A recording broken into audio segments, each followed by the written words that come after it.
BNP সুপ্পুর পক্ষে অবস্থান নিল দুঃখজনকভাবে। তারা নাকি দূরভিসন্ধি দেখতেছে সুপ্পুর অপসারণ ইস্যুতে।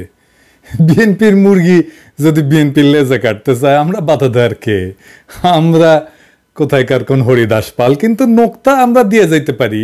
আজকে নোক্তা দিয়ে যাব কয়েকটা। বিএনপির একটা প্রগতিশীল অংশ আছে, সারাক্ষণ আমার গালিগালাজ করে।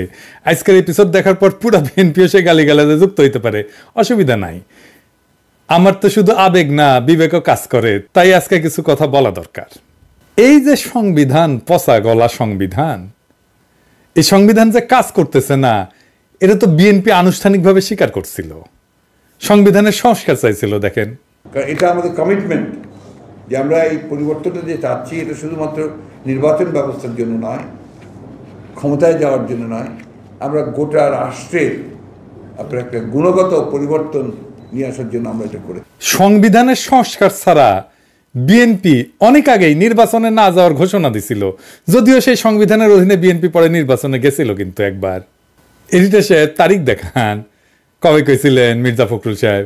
তো মির্জা ফখরুল ভাই, এটা আপনারা ছোট করার জন্য দেখাই নাই, দেখাইছি আপনার স্থায়ী কমিটির সুপ্পুরে নিয়ে সিদ্ধান্ত বদল করা সম্ভব সেটা দেখানোর জন্য আর কি। আসেন সংবিধান নিয়ে আলাপ করি।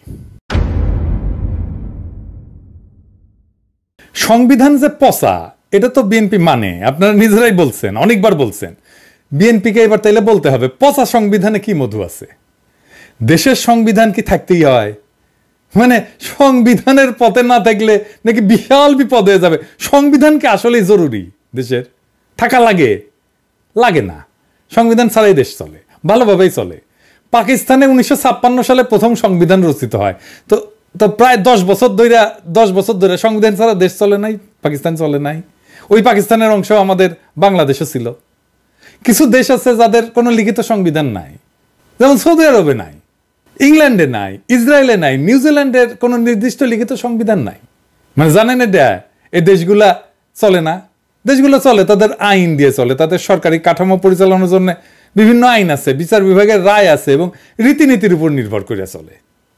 ধরা যাক ইংল্যান্ডের সংবিধানের কথাই যদি বলি, এইটা বিভিন্ন আইন, বিভিন্ন প্রথা, ঐতিহ্য, এগুলোর উপরে ভিত্তি করে চলে।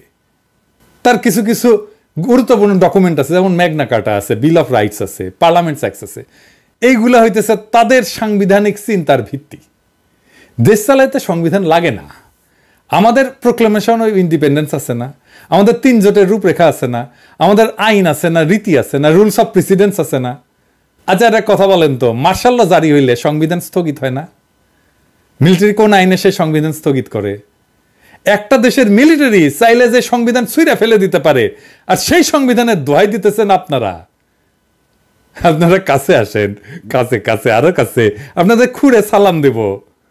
আপনারা ভাই বাংলাদেশের রাজনীতি কইরা আপনাদের পটেনশিয়াল নষ্ট করতেছেন কেন? আপনারা ইলন মাস্কের পেসেসকে যান, ও যে উনি অপেক্ষা করতেছেন, মেলা আইডিয়া আছে আপনাদের। হ্যাঁ, এগুলো নিয়ে ওই কাজ করেন, বাংলাদেশে পলিটিক্স বাদ দেন। আপনারা কি বুঝতে পারতেছেন যে আপনারা আওয়ামী লীগ হইয়া যাইতেছেন? না না, বিভিন্ন জায়গায় দখল টকল করতেছেন, ওইগুলোর কথা আর বলি না, ওইগুলো বিলো দ্য বেল্ট খেলা হবে, যাই হোক ওগুলো আমি বলি না। কিন্তু আপনারা তো কাউয়ার সুরে কথা কইতেছেন। এইটা সাহেব, এই যে কাউয়া কাউয়া, এই যে দেখান কাউয়া কি কইছিল দেখান। হ্যাঁ, এটা সাথে না সাউন্ড দেন। হ্যাঁ, মেলা দিন আমার দর্শক শুনে না আমার এই কাউয়ার সাউন্ড। জোরে দেন, আরো জোরে দেন, আরো জোরে দেন।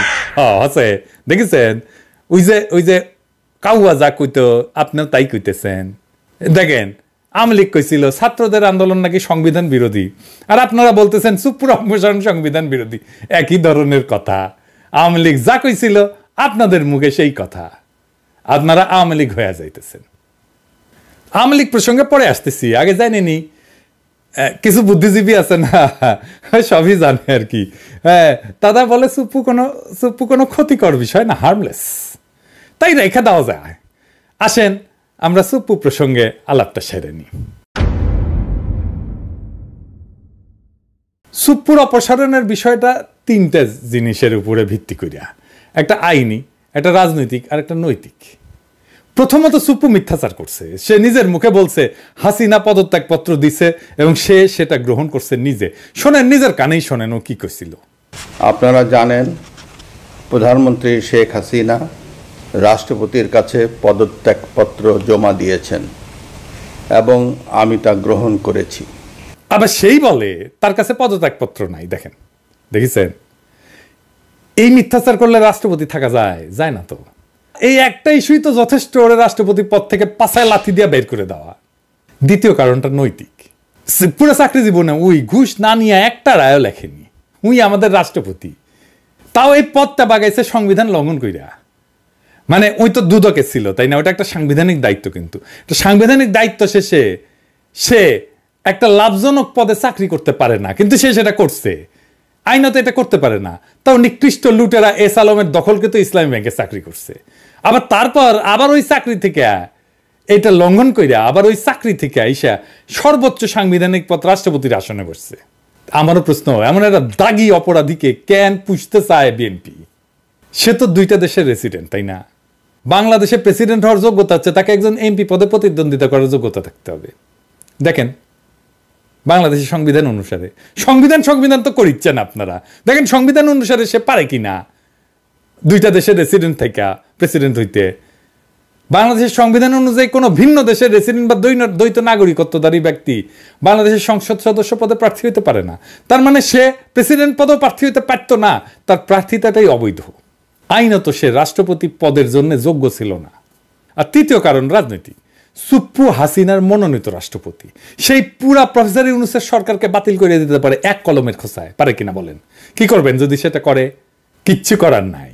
পুরা প্রশাসন এখন হাসিনাপন্থী, পুলিশ কাজ করতেছে না। হাসিনার গুন্ডারা যে অস্ত্র নিয়ে ঝাঁপায় পড়ছিল, সেই অস্ত্রগুলো কোথায়? উদ্ধার হয়েছে?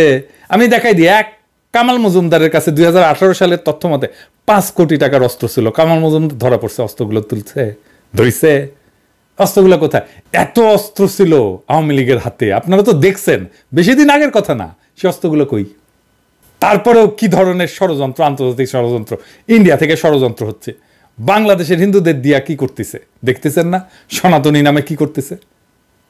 আর একটা গুরুত্বপূর্ণ বিষয়, কেন বেছে বেছে ক্রুশিয়াল আওয়ামী লীগ নেতারা ধরছর বাইরে থেকে গেল, পালিয়ে যাইতে পারলো, বা পালায় যেতে দেওয়া হইল, সাহায্য করা হইল। কারা করছে? অনেকবার কইছি, আর কইলাম না, তিক্ততা বাড়াইতে চাই না। এবার আসেন বিএনপির কিছু ছাত্রলীগ প্রেমীদের দেখি আমরা। দেখেন একটা ক্লিপ দেখেন। ছাত্রলীগকে কি করেছে? নিষিদ্ধ করেছে। আমি বলবো ছাত্রলীগকে নিষিদ্ধ করেনি। ছাত্রলীগ ইতিহাস তো বাংলাদেশের ইতিহাস, আন্দোলন সংগ্রামের ইতিহাস। 52, 62, 66, 69, 70, 71, 90 ছাত্রলীগের বিশাল ইতিহাস, বিশাল ভূমিকা। দেখেছেন? হ্যাঁ, হাবিবুর রহমান হাবিব আসলে তো কিন্তু ছাত্রলীগের প্রেসিডেন্ট ছিল, এসে জুটিছে বিএনপিতে, কিন্তু ছাত্রলীগ প্রেম আর যায় নাই। আর একজন দেখেন, রুমিন ফারহানা। ধরুন আপনি ছাত্রলীগ বাদই দিলাম, কোন একটি ছাত্র সংগঠন যেটা যে কোনো দলের সঙ্গে যুক্ত, যে কোনো আদর্শে বিশ্বাস করে একটা ছাত্র সংগঠন, তাকে আজকে আপনি নিষিদ্ধ করলেন। তার তো কিছু সদস্য আছে, আপনি কি তাদের মন থেকে ওই আদর্শটা বা যে নীতিটা তারা বিশ্বাস করে ওটাকে মুছে ফেলতে পারবেন? নিশ্চয়ই না, পারবেন না। দেখেছেন বিএনপির নেতারা, রুমিন ফারহানা কয় ছাত্রলীগ নাকি আদর্শের রাজনীতি করছে। হ্যাঁ, এই আদর্শ মুছা দেওয়া যাবে না। হ্যাঁ, ছাত্রলীগ তাহলে গোপন সংগঠন হয়ে যাবে। তাই তো নাজি পার্টি নিষিদ্ধ করা ঠিক হয় নাই। বিএনপি কেন ছাত্রলীগ এবং আওয়ামী লীগের রাজনীতি করতে দিতে এত উন্মুখ? এই প্রশ্নটার জবাব দিতে হবে তো। যেই দলটাকে বাংলাদেশের মানুষ রক্তাক্তভাবে প্রত্যাখ্যান করলো 2 বার, সেই দলের প্রতি কেন এত মায়া বিএনপির? আওয়ামী লীগ কি একটা রাজনৈতিক দল? রুমিন ফারহানা বা হাবিবুর রহমান হাবিব কি জানে রাজনৈতিক দল হইতে হইলে কি করতে হয়, কি লাগে? রাজনীতি তো করিচ্ছে, জানে না।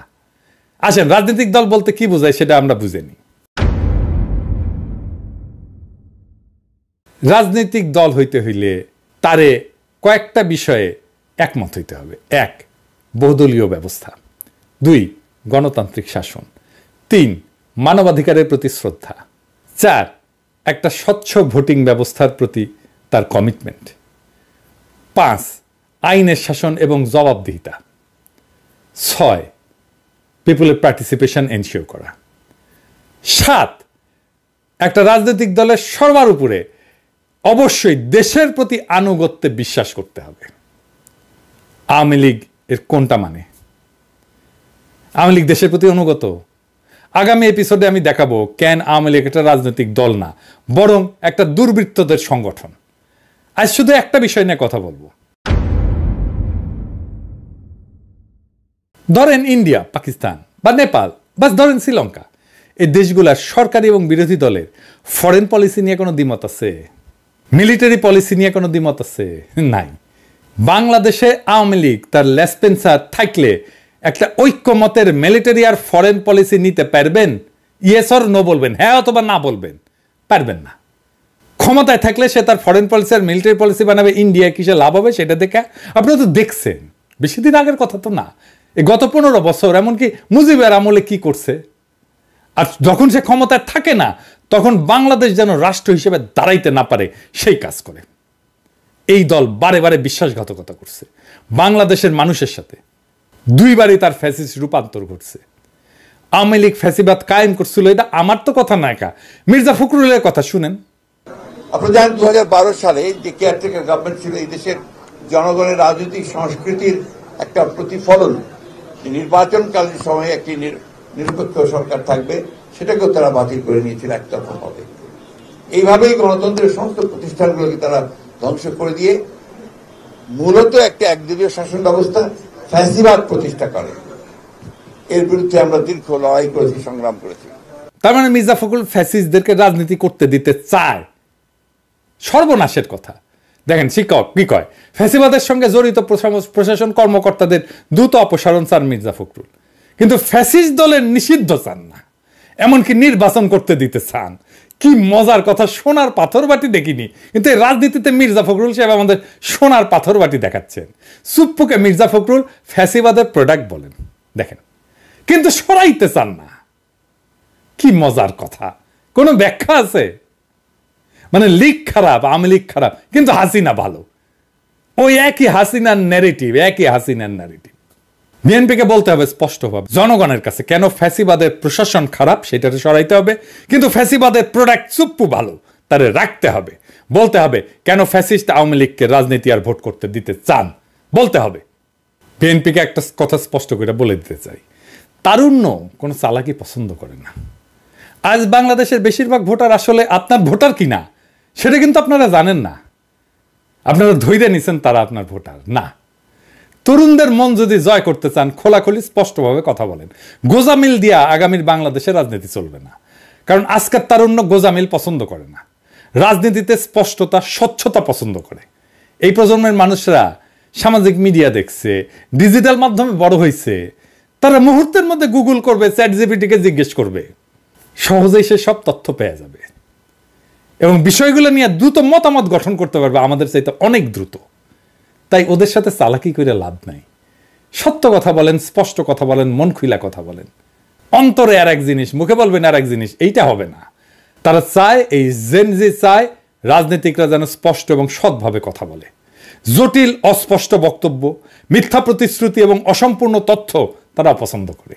জিজ্ঞেস করে দেখেন, আপনাদের ছেলেদেরকে জিজ্ঞেস করে দেখেন। আপনাদের এই অবস্থান অস্বচ্ছ, আর এইটা আখেরে আপনাদের বিপদে ফেলবে। পরে দেখবেন আমসালা দুইটাই গেছে।